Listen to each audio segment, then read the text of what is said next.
Одан кейінгі біздің тоқталатын кездесу UFC 311 турниріндегі басты кездесу. Дәл қазіргі чемпион Дағыстандық Ислам Махачев пен оның қарсыласы нөмір 1 орында рейтингте тұрған Арман Царукян арасында өтетін кездесу.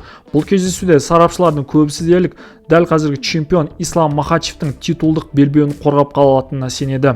Біз білетіндей, Ислам Махачев өзінің соңғы кездесуінде UFC 302 турнирінде Дастин Порьені 5-ші раундта сабмишнмен жеңгенін білеміз. Ал армениялық Арман Царукян өзінің соңғы кездесуінде өткен жылдың сәуір айында өткен UFC 300 турнирінде бұрынғы чемпион бразилиялық Чарльз Оливейраны төрешілердің шешімімен жеңгенін білеміз.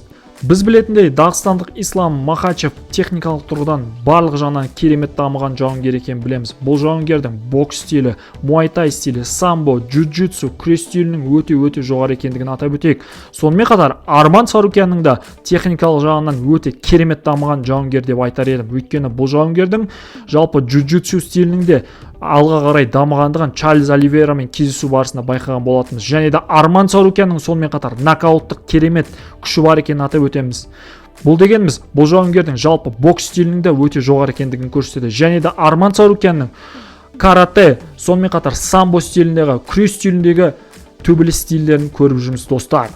Менің ойымша, бұл кездесуде Ислам Махачев өзінің титулдық белбеуін қорғап қалуы тиіс. Менің ойымша, бұл кездесу техникалық нокаутпен болмаса сабмишнмен Ислам Махачевтің пайдасына шешілуі керек деп ойлаймын.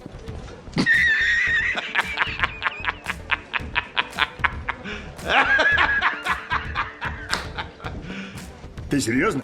Ал сізде ше, достар,